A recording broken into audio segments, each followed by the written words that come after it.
It has been 5 years since the Flint crisis began, which was back in 2014. And the city of Flint continues to struggle to recover from the water crisis. Some say it has even been normalized. RT correspondent Sara Montes de Oca is here with the details. Sara, 5 years. Can the people please have clean water? Scotty, it has been 5 years since the city of Flint, Michigan was exposed for having lead contamination in its tap water, affecting tens of thousands of people to this water contamination.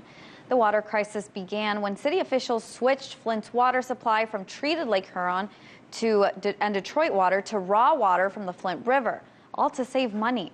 But the new water source was contaminated with lead from the city's old pipes that infiltrated the water supply. In a new documentary, Flushing Flint, independent journalist and filmmaker Jordan Sheraton highlights the critical problem that Flint is still facing.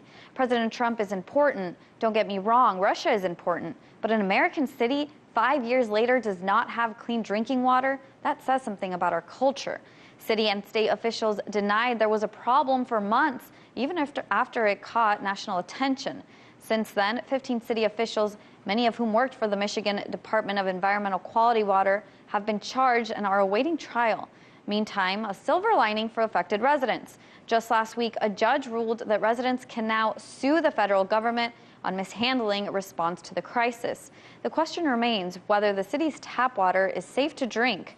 A state of emergency remains in place as officials continue to work toward clean water and completed upgrades to water service pipes. Earlier this year, U.S. Representative Dan Kildee said the city is making progress, but still has a long way to go. We should, by the end of July, certainly by the end of the summer, have been able to replace all of those lead service pipes that have been the source of the poisoning. But people don't trust it yet. They were told the water was safe once before when it really wasn't. Now, according to the EPA, the lead levels in water need to test just below 15 parts per billion. Now, since the crisis, Flint's lead levels have improved.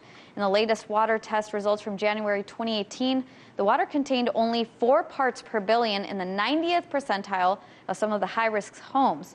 Now, that was at the height of the crisis. On average, these homes were testing at 20 parts per billion.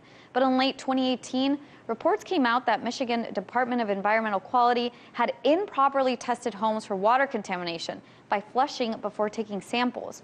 Residents remain concerned, that many of them upset that they're still paying some very high water bills in the state for water they don't feel safe drinking. Meantime, a bottled water company could help bring the city back to its feet.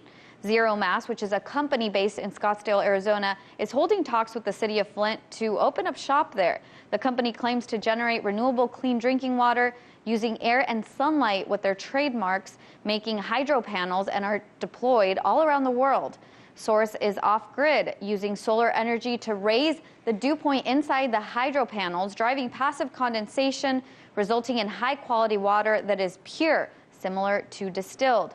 Public relations representative said that the project with Flint is only in its very early stages, but hopes to move forward with its plans.